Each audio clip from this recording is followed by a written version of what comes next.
ഗാസയിൽ ഇപ്പോഴും കൂട്ടക്കുരുതി തുടരുന്ന ഇസ്രയേലുമായുള്ള ബന്ധം വിച്ഛേദിക്കണം എന്നാവശ്യപ്പെട്ട് ചിലിയിൽ ബഹുജന പ്രതിഷേധം നടന്നു.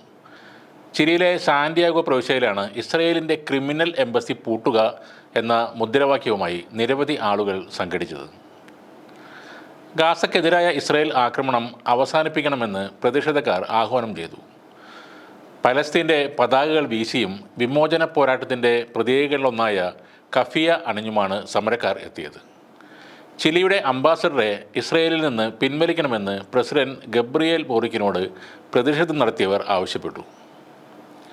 ഇതോടൊപ്പം കാനഡയിലെ ടൊറൻറ്റോയിലും ഇസ്രയേൽ വിരുദ്ധ പ്രതിഷേധം അരങ്ങേറിയിരുന്നു. ടൊറൻറ്റോയിലെ ജൂത ആശുപത്രിയായ മൗണ്ട് സിനായ് ഹോസ്പിറ്റലിന് പുറത്തായിരുന്നു ആ പ്രതിഷേധം നടന്നത്. ഇൻതിഫാദ നീണാൽ വാഴട്ടെ എന്ന് മുദ്രാവാക്യം മുഴക്കിയ സമരക്കാർ ആശുപത്രിയുടെ മുകളിൽ പലസ്തീൻ പതാക ഉയർത്തുകയും ചെയ്തു.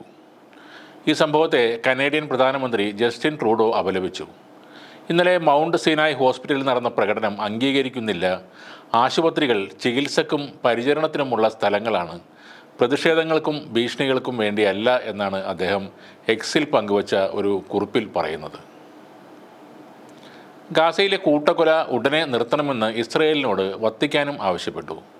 30,000 പേർ മരിച്ചു കഴിഞ്ഞു, ഇനിയെങ്കിലും ഈ ക്രൂരത അവസാനിപ്പിക്കണമെന്നാണ് ഇസ്രയേലിനോട് വത്തിക്കാൻ ആവശ്യപ്പെട്ടത്.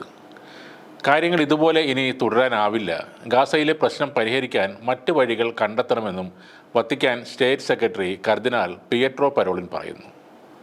ഒക്ടോബർ 7 നടന്ന കാര്യങ്ങളെ തങ്ങൾ തീർത്തും അപലപിക്കുന്നു, എങ്കിലും ഇപ്പോഴത്തെ ഇസ്രയേലിൻ്റെ പ്രതികരണം അങ്ങേയറ്റം മര്യാദകൾ ലംഘിക്കുന്നതാണെന്നും അദ്ദേഹം പറയുന്നു.